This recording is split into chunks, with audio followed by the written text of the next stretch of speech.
Yes, you too can take your team to the World Series by being a relief pitcher. Welcome to SinCast, presented by Cinemasins.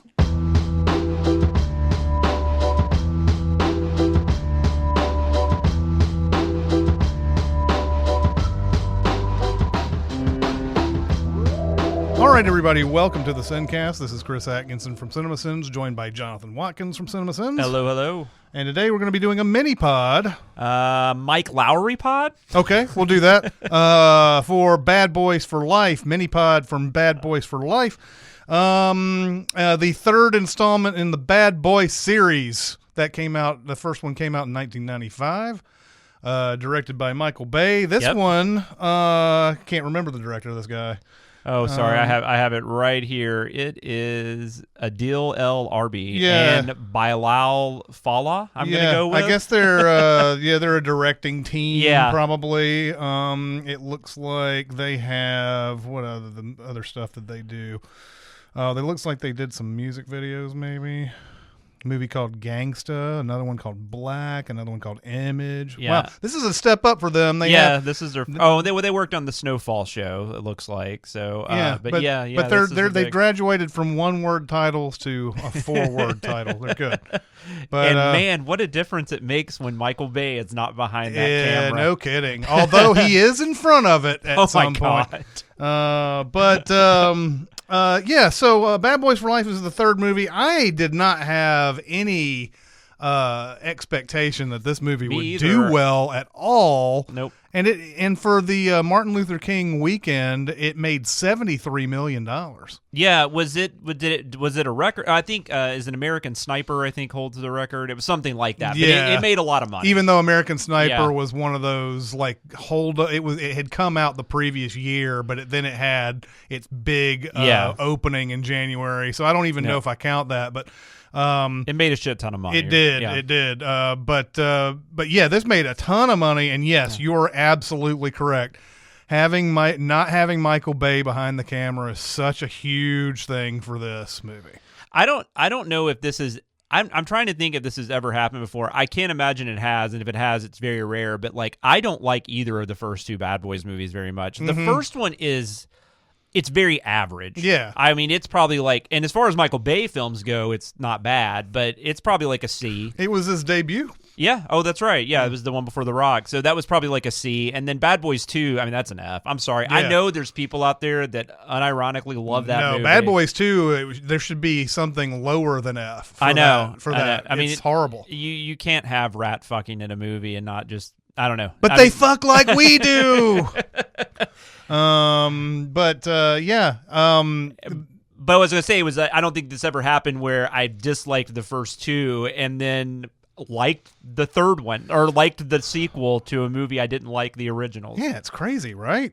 It's crazy. And kind of really I had a lot of fun with this. Yeah. It feels like for the first time in ages, I don't even think when Will Smith was at his height, he was having as much fun as he is having now with whatever movie that he's in. He just seems to be there seems to be a weight lifted off of his shoulders. Yeah, because even I get the negativity towards Aladdin. I get that it's pointless and it probably didn't need to be made, but there is something about his performance in that movie that elevates it because that was one of the first times in a while I just felt like he was just having fun. Mm-hmm. And I'm fine with that because Will Smith having fun. I mean, that's a good time. Yeah, we see it behind the scenes. He's doing a lot of these just things you would never think Will Smith would do. He's doing a lot of these YouTube videos and stuff like that. Martin Lawrence also. I mean, this guy seems to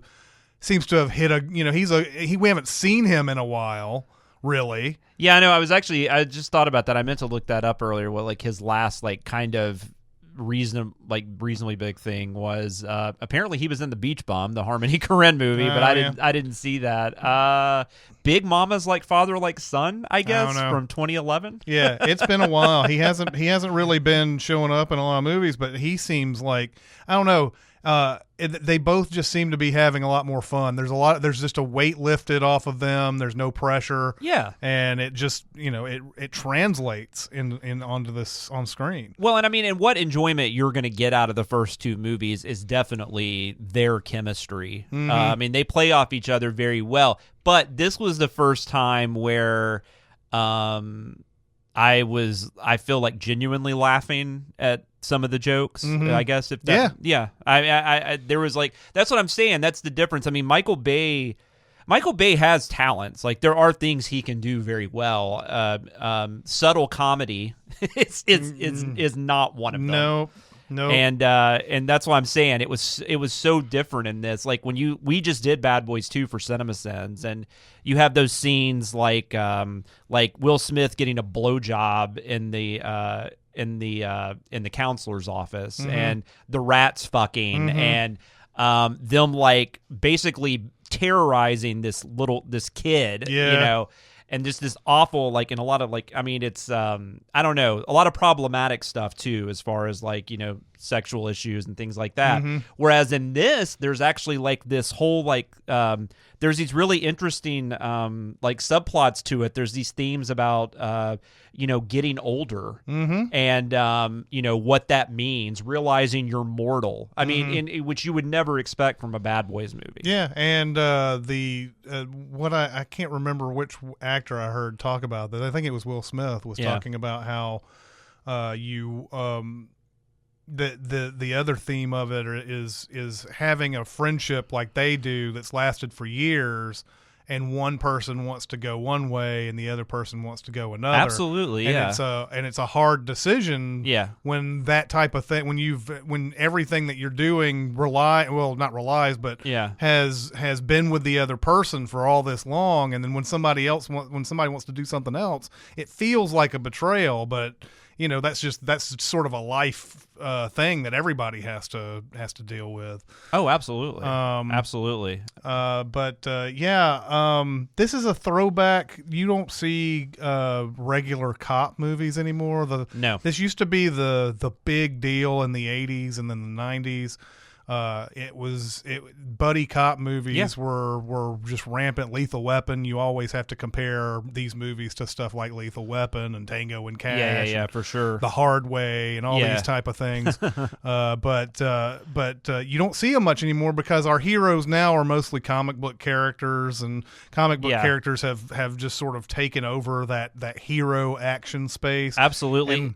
And most of our cop movies now almost every cop movie, especially since Training Day, has been about corrupt cops. Absolutely. Somebody who's innocent but who's trying to defeat the system within that's created this corruption and everything.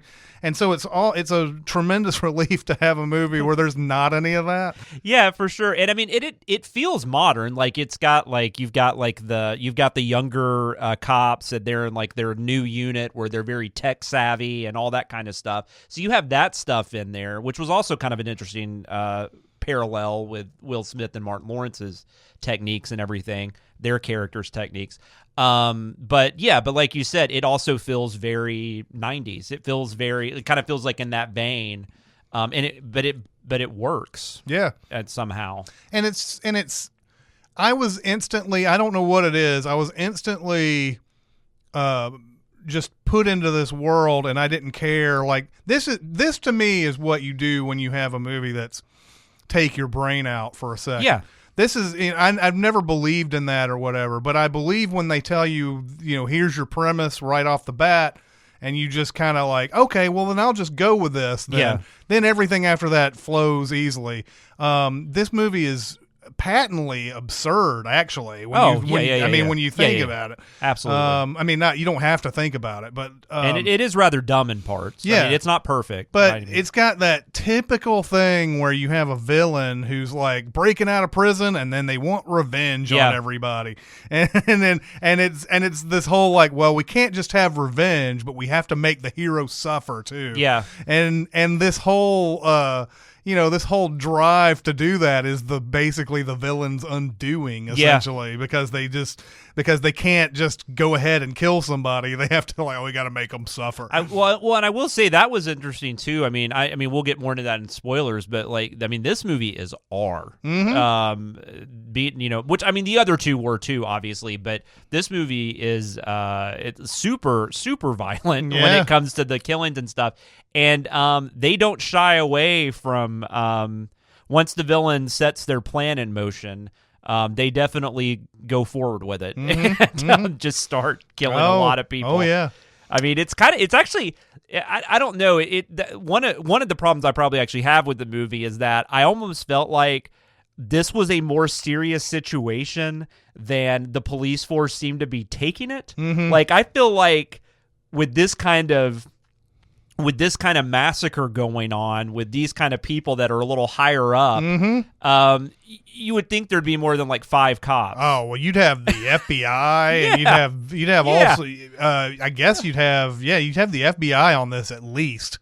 I think you'd have more than 5 cops in the Miami PD. That's the way it always seems like. Cops. What is it about these movies? They make something a giant problem, and then it's only 2 people who are going out, and then in this it's more of a team. There's more about 5 or 6 people, but we ran into that recently, and this is random, but it's also in a series that Will Smith was once in. MIB International had the same issue. Exactly. Like it's where it's here's a world changing thing coming down to Earth, or whatever, and we'll just make sure that it's just Chris Hemsworth and Tessa Thompson.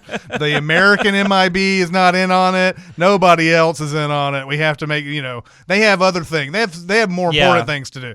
Yeah, and it's also obviously it's insane that Will Smith is even on this case, but but you just kind of roll with it. It is what it is. I mean, and the movie is fun enough to where I guess that's somewhat easier to ignore. I mean, that's what I'm saying. It's the throwback nature of this. This is something that always, and this one at least, it sort of in a way acknowledges how silly it is. Back in the 80s, when you'd see these scenes where the cop would get turn in your badge, and they would turn in their badge, and then they'd go off and do the case anyway. Yeah. And in this one, it's basically like, okay, I'm going to let you be on the case, but but I'm going to put some restrictions that I'm pretty sure you're not going to follow anyway. And I mean, I guess they have set up through the series that Joe Pantoliano's back in this too. He plays I guess he's the captain. Yeah. They have set up in the series that him and Will Smith him and Mike Lowry are very close.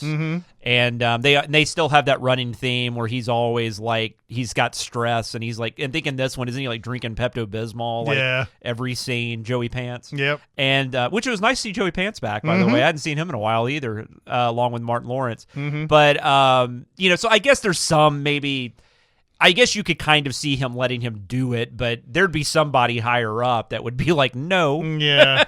No, you're not doing this. Right. Let's go ahead and grade this. Yeah, sure. I'm going to give this a solid B. Okay. I really had a lot of fun in this. Way more than I expected. And while it's silly and everything, there's actually some pretty decent action scenes in this. There is, yeah. That was another surprise, even though I'm still, it still edits back and forth in a way, but a little better. But it keeps the action restrained to one location a lot of times. Yeah. That's so important. Absolutely. A lot of times when you feel like you have to cut over a million times during an action scene. So I really, really did enjoy this. I didn't expect to, and unexpectedly funny in a lot of places too. So I give this a B. Yeah, I'm somewhere in the same range. I mean, this is a movie that comes after like all these Fast and Furious movies and Hobbs and Shaw, which I do enjoy. I know that's kind of probably what you were referring to about having fun, but I do enjoy some of those more than you do for sure. And so I think this is a little smarter than those. Mm-hmm. So I'm actually going to give this a B+. Okay. But it's definitely not perfect. There are issues I have with it, but it's just it kind of reminds me. Actually, this is a weird comparison, but Happy Death Day to You last year, which was a movie that definitely had flaws, but I just had such a blast with it. I just didn't really care once all was said and done, and that's kind of where I am with this. Yeah. So, yep. All right, let's move on to spoilers. No spoilers! Kevin Spacey is Kaiser Soze. Miss Luke's father is actually Darth Vader. She's the sister and the daughter. They just No. I'm reading the books. So yeah, I mean, it's funny that I don't think this is spoiler, but we're now in the spoiler section, but it's funny that you bring up Fast and the Furious and everything, because I feel like this movie is sort of patterning itself off of the Fast and Furious movies in a way. There's more emphasis on family. There are multiple characters now rather than just two. Yeah. There's even a scene in the credits towards the end where Will Smith goes to his son and is like, you can do something for us to get out of jail here at the end. That's going way past to the end of the movie. It looks like they're starting to do that type of thing. And plus that the emphasis on like fast cars and all that. It just it does feel like they've sort of patterned themselves a little bit more off of that. And they realize there's a formula we can do with Bad Boys now. Absolutely. I think they were also probably like the younger people we were talking about. There's a team, they're called AMMO, which is, I guess it was an acronym from something. Yeah, I don't know if they ever said. I think they show it up on the screen, but I don't remember what it was called. But you had you had Vanessa Hudgens, and I'm not sure who the other two. Alexander Ludwig was that one of them, and then Paola Nunez played Rita. Yeah, she was like over them, and then there was one more. Is it this Charles Melton? Maybe. Yeah, Charles Melton. So you had these three like younger cops, and then you had Paola Nunez as their boss. And I almost also kind of feel, because like, assuming this made money, which it did, they're obviously going to want to make another one. And and if it's one of those things where either Martin Lawrence or Will Smith can't come back, or whatever, I think they're kind of setting up other characters. Yeah, which is smart. And I think that's kind of where they were going. But I definitely got the Fast and Furious vibes, like you said. There's definitely a family thing in this, especially we find out, I guess we've already said that, one of the villains is actually Will Smith's son. As Martin Lawrence puts, it's a warlock baby he had with the brouhaha. It starts off with I guess her name's Isabel. You're talking about the villain? Yeah, the guy behind the guy is Isabel, who's the mother of this guy. But she's in jail. Yeah. And she starts this basically a riot type of situation where a guard comes in and then everybody surrounds the guard. And talking about R-rated, man, this scene at the beginning. Oh, yeah. There's a bunch of stabbing going on, and then like one of the security guards looking at all this on the security camera is like, oh shit, and runs down there. And then like when he finally gets down to the spot, everybody's gone, but the washer is going or something. Oh, yeah. The dryer. Yeah. And like that guard's body is just going in the... It felt sickening. Like right out of a horror movie, like in the way it was shot and how dark it was. It felt like you were watching a Saw movie or something, instead of like Bad Boys for Life. Yeah, and this is all a ruse for her to get on an ambulance, and then then she stabs the fuck out of that guy. Yeah, and then her son shows up and greets the ambulance and blows away the other guys. Yeah. And then then they set out their plan. The plan is, we want to kill all these people who put me in jail, basically. And so it goes down this list of a judge and a cop and all that, and then there's Mike Lowry who's in there in this group of things, and she wants everybody to get killed, but she wants him to suffer especially. We don't know why. Yeah. Because he's just apparently, according to the newspaper, all he was just a cop that brought her in or something. It wasn't even a big. Yeah. a big thing, but we don't know what the main that we don't know the whole story. Yeah, because she makes a big deal about her him last, and he's got to watch everybody, and blah blah blah. I think the movie does make a mistake here, though, where her son does go and try to kill him first. Yeah. This is where the movie, I think, sort of it makes a. I guess the reason why they do this is because they want the Martin Lawrence character to retire over this, basically. That's what they want him to do. I don't know why he can't just retire on his own, but I feel like they do some things here that you would normally see at the very end of a movie. Yes. Where the guy comes in and he does shoot Will Smith and it looks like he's a goner and he's in the hospital and Martin Lawrence does all this praying and all this. And then they cut to this scene where it looks like everybody's at a funeral.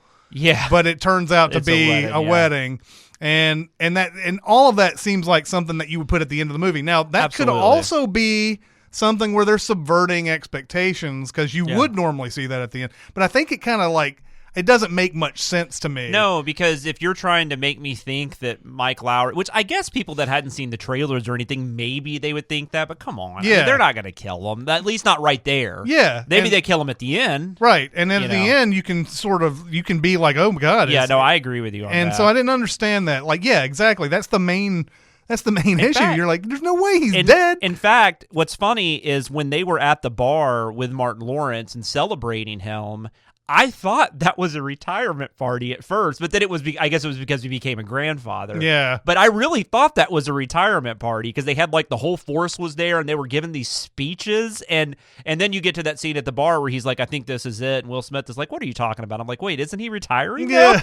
Yeah. And, but then it ended up being because he was a grandfather. So yeah, that would have been the scene you would think they just would have had him retire and then they would have gone on from there. But it's what they choose to do. Yeah. So. I mean, I can see why they did it the way they did it. It just doesn't make much sense. Totally, it doesn't make sense that Isabel's son decides, oh, well, I know you gave me the instruction to kill him last, but I'll just go ahead and kill him now. And it makes no sense. I know he says, oh, well, he's the one who's the threat, and everybody else is not a threat, but. It makes no sense. Why don't she just? I mean, she has explicitly said, "I want him to be done. He won't be left." And they do a much better job with a sudden shooting scene later. Yes, with him and Joe Pantoliano. Yeah. So. Sadly, Joey Pants dies in this movie. If you're listening to this without seeing it, that was actually very moving, and it's so weird. That's what I'm saying. I don't like the first two movies. I don't give a shit about these people, and I'm actually sad that they killed them in this movie. It's so weird. Yeah, I've never had this happen before. Yeah, everybody's just insanely more likable for some reason. Well, yeah,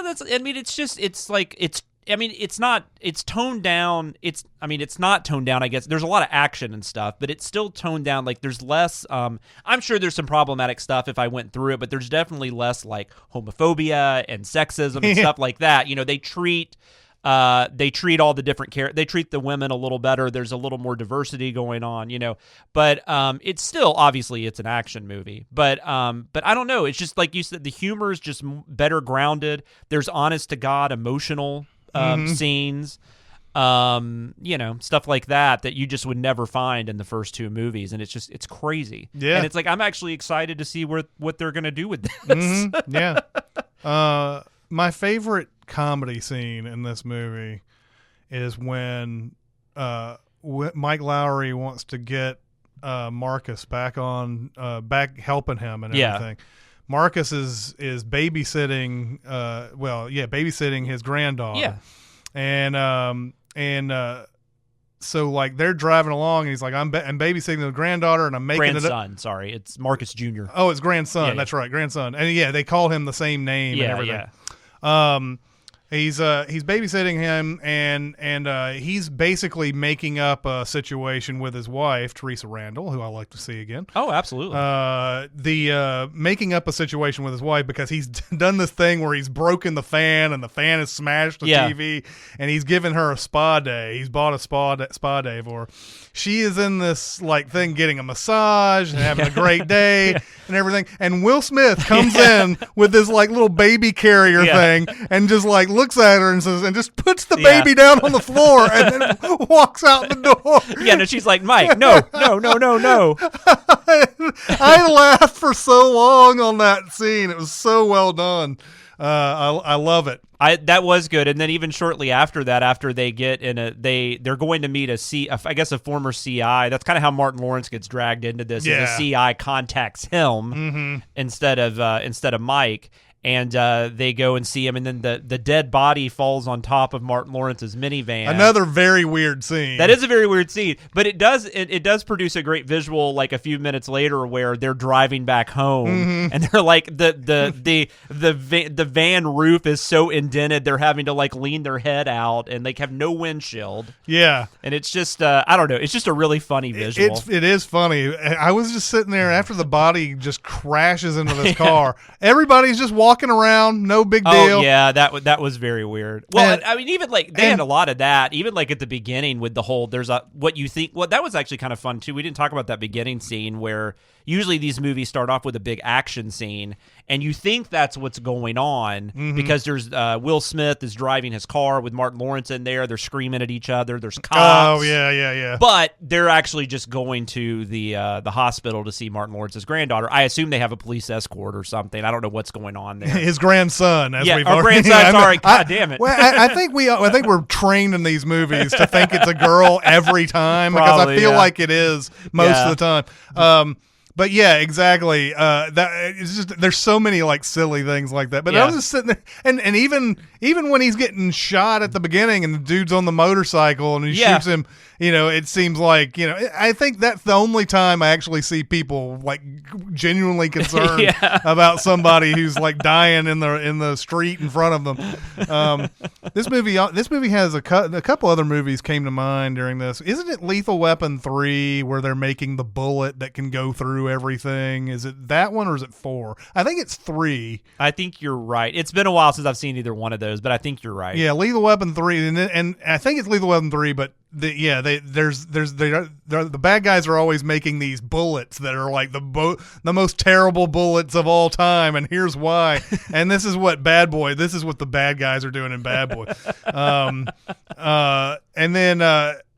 And then was it Gemini Man came up in my... Oh, this felt very Gemini Man. Well, when you found out it was his son, I think it was just kind of a weird, especially because I think if he hadn't been in Gemini Man, maybe we wouldn't think that. But the fact that Will Smith just recently did that movie and then did this, there's definitely some parallels. Yeah, because he's again he's sort of fighting himself, and his younger self is of course going to be stronger and faster and all of that.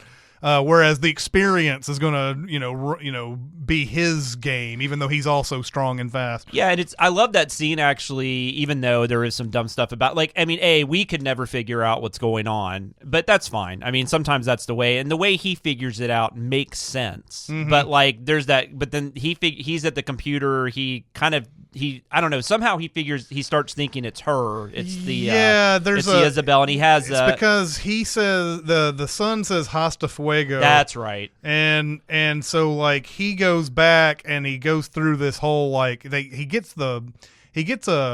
it his phone? I don't know whose phone it is. I guess it's the guy's phone. It was the guy that the club, it was one of the henchmen for the main bad guy. So he does this cross reference thing with Hasta Fuego, and he finds it and he realizes that it's coming from this place in Mexico. Yeah. And that's how he sort of... Yeah, because he has Alexander Ludwig, the character. He has him text all these numbers, Hasta Fuego or whatever. Yeah, and then that actually ends up being a really good scene, too, because he goes to the garage and he's upset. But then when Martin Lawrence gets there and... he tells him the whole story about, and I guess she's like considered a witch. Like apparently she's really into like some kind of practices, some kind of witchcraft or something. And, then Martin Lawrence is just like, wait, you fucked a married witch? And he's like, that's what you took from that story? Yeah. Exactly. The timeline in this, it'll be interesting once it comes time to actually send this movie. Yeah. But there are a lot of like years they throw around in this. There's a point, I believe, that Martin Lawrence says he's married to Teresa Randall for 26 years. Yeah. I think at the party they say me and Mike have been doing this for 25 years. Something like that, yeah. But then Mike says 24 years ago before we were doing they kind of fudge this timeline a bit. And I think he says 24 years ago, this is when I was undercover and I fell in love with her. Yeah. And obviously she has the kid and all that. And I was like, wait a minute, even if he did it like maybe a year before the first Bad Boys, it feels like there's not even, but they're saying a year. According to this movie's timeline, it happened a year after, even though he said it was before. Because they're pretty, they've got to be pretty young in Bad Boys, right? Because that was 95. Yeah. So I guess they're in their 30s or something. Martin Lawrence would be 30 and Will Smith would be in his late 20s at that point. Oh, he was still in his late 20s. Yeah, wow. God, it's been so, well, it's crazy. It was 25 years ago. That's just insane to think that it was that long. I think it might have even been close to this time of year. I don't remember. I don't think that was. No, it was. Was it a summer movie? I don't think it was a summer movie, but might have been like a March or something. I'm looking it up. All right. It was. I think it may have been. Well, I was going to guess April, but it is April 7th, 1995. Yeah, and I believe that was also the one that was originally. I don't remember if that was a script that had been going around for a while or what the deal was, but I do know at one point that was a Dana Carvey, John Lovitz vehicle. Oh wow! So just imagine that version of Bad Boys for life. Oh my god! Oh hell! At 1995, man. Yeah, that was probably earlier in the 90s when it was being developed. But yeah. No, that is a very true story. Now I want to see that movie. I know, it's kind of like that Beetlejuice with Sammy Davis Jr. You kind of or Die Hard with Frank Sinatra. Yeah.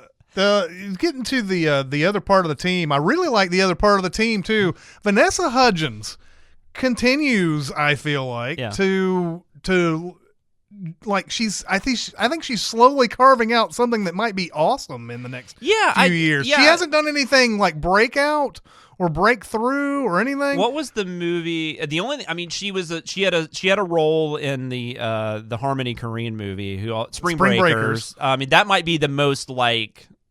I don't know. That might be the most like least Vanessa Hudgens thing she's done. Then she was in Polar, which I think might be the least. I think that's the least thing she's ever done. I totally forgot about Polar. That. She's great in that. It's just not a great movie, but she's so good in it. Yeah, very good in it. And then I think she was in one other thing that I'm forgetting, but this too, and she's just playing action chick in this. It's not really. Yeah, she is a badass though. They do. She does use her sex appeal at one point just to go undercover, like when they're trying to set up that guy. It totally makes it. But usually, for the most part though, and she's beautiful. So you know, that's you're not going to be able to not make her beautiful, but she's definitely like, you know, she's got a real character. Like, as much as you can in a movie like this. Yeah, and Paola Nunez has a great role. I think her character's great in this. Another great moment in that was, you know, we find out her and Will Smith had been together before, and when they do that undercover thing at the club, like she's just like gorgeous. She's in like this really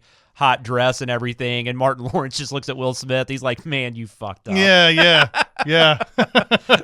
And Alexander, I think it's maybe Ludwig. Oh, Ludwig probably is. Alexander Ludwig. I like his character a lot too. I did too. Because all through the movie, like I love it when movies do this. All through the movie, I was like, man, this dude is huge. Yeah. Why is he just like a computer hacker guy? He looks like he could beat some serious ass. Yeah. And they explain that. Yeah. I was just like, thank you. I hate it when I'm sitting there wondering that for a whole movie and they don't say anything about it. They just say, well, we just needed a hacker. That's a good payoff too. When he finally actually has to help them, that's a very good payoff. Yeah. Oh yeah. And then there's even the little bit whereas Bad Boys 2 totally made fun of mental health. Mm-hmm. Yeah. I would say this one takes it a little more seriously. They even make the comment about, he's like, I will totally pay for your therapy. He's like, thank you, I'm gonna need it, you know. And then he goes and kicks everybody's ass. Even like takes out a column Yeah. That final action scene is really well done. It is, except for the fire. The fire, like the fire, just looked bad. But, yeah, I mean, it's CG. At some point, I'm just gonna have to throw that out the window and just be like, "This is what we're doing." Yeah.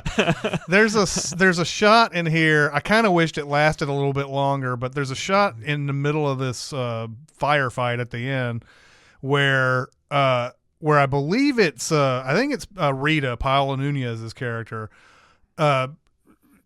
points her gun upwards towards and this is a place where it's like there's three circular levels around an arena style looking smaller area. I guess it was a church or something. I don't even. There's a sign that you see at the beginning, and I can't remember if it said Iglesias or something like that. I'm trying to remember if it said that, but anyway, it's some sort of place in Mexico. It's where she's got all her shit set up and stuff. The bad guy, yeah. But there's a scene where she points her gun up, and the camera tilts 90 degrees. Yeah, I remember this. And it keeps it on there for like a couple seconds. And I was like, oh my God, that would have been awesome if they just kind of kept it like that for a bit. But there were some neat little things that they did in this. Again, the editing and stuff like that. Tends to pull me out as far as like it being a complete success, but as it is filmed, it's really well done. And I will say the sun thing it's a little cheesy, but it does actually, I think, bring stakes into the situation. There's even a point where I thought that Marcus was maybe gonna die. They actually, and the way they filmed that scene where he's having to be dragged back up, he's about to fall down. I guess I guess I knew they wouldn't kill him. But that's another question I have though. What does he goes out of his way, and I get that that's his buddy and everything, and he wants to do stuff with him, but he goes out of his way to bring Marcus back in. But what does Marcus bring into the table? Yeah. It's true. I mean, Martin Lawrence is fine in this, and he does a good job. But I don't honestly, even with the other two, from what I remember, I don't know what Marcus brings to the table in any of these movies, to be honest. Well, in fact, he doesn't bring anything to the table for the longest time, and then Mike says, "You need to wear your glasses," and as soon as he puts his glasses on. This is another funny scene, by the way. True. As soon as he puts his glasses on, he's hitting everything. And there's even a point where he points his gun off screen somewhere, shoots behind him, and the body falls in front. And it's really he does have that really dumb line. It's in the trailer where he says, "Oh, this is like I'm in HD." That scene actually reminded me of All Things Major League, because the whole glasses. It's like you put on the glasses and all of a sudden you're the best person. You're a star pitcher. Yes, you too can take your team to the World Series by being a relief pitcher. I really enjoyed this. That last scene has a lot of just stuff in it. I like even the part where Martin Lawrence is like, he's like, "Fuego means fire, right? I'm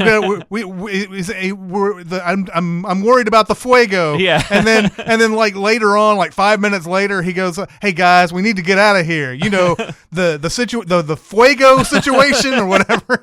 No, yeah, Martin Lawrence actually, I hadn't seen him in forever and hadn't really thought about him, to be fair. But this made me want to see him in more things. And he hasn't really had the greatest. I mean, he's done a lot of movies, but he hasn't done a lot of movies that appeal to me. Yeah. Personally, he's sort of his career was very his era. He was a very politically incorrect comic, and he had that famous Saturday Night Live appearance where he went off on a big, huge tangent. That it's funny. If you watch Saturday Night Live replays, if there's a channel that ever plays a replay of that episode, they show Lawrence come out and start talking, and then a thing comes out that says, Martin Lawrence will go on to say things about women that we at Saturday Night Live do not believe in, and everything. We thought that this was very offensive, and we nearly lost our jobs, and enjoy the rest of the show.